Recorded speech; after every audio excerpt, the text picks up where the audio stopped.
is a proven fact. It's a proven fact that these forged documents existed and were being circulated amongst right-wing newspapers in Baghdad and around the world in the immediate aftermath of the fall of the Iraqi regime. Now, Senator, I gave my heart and soul to oppose the policy that you promoted.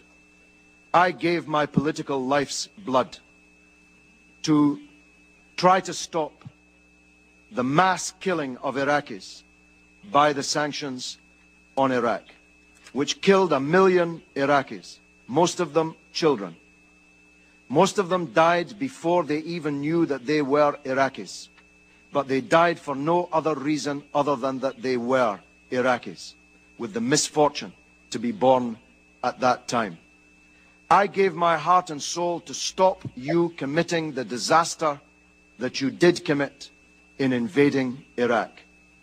And I told the world that your case for the war was a pack of lies.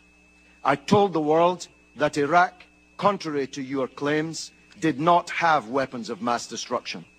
I told the world, contrary to your claims, that Iraq had no connection to Al-Qaeda.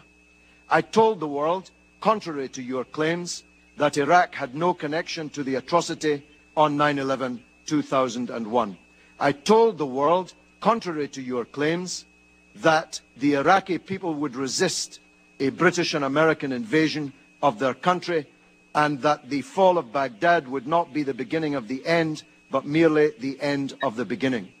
Senator, in everything I said about Iraq, I turned out to be right, and you turned out to be wrong.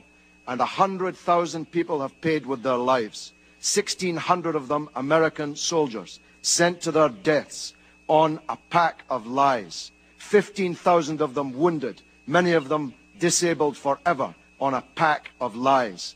If the world had listened to Kofi Annan, whose dismissal you demanded, if the world had listened to President Chirac, who you want to paint as some kind of corrupt traitor, if the world had listened to me and the anti-war movement in Britain, we would not be in the disaster that we're in today. Senator, this is the mother of all smokescreens. You are trying to divert attention from the crimes that you supported, from the theft of billions of dollars of Iraq's wealth. Have a look at the real oil for food scandal. Have a look at the 14 months you were in charge of Baghdad, the first 14 months, when $8.8 billion of Iraq's wealth went missing on your watch. Have a look at Halliburton and the other American corporations that stole not only Iraq's money, but the money of the American taxpayer. Have a look at the oil that you didn't even meter, that you were shipping out of the country and selling, the proceeds of which went who knows where. Have a look at the $800 million you gave to American military commanders to hand out around the country without even counting it or weighing it.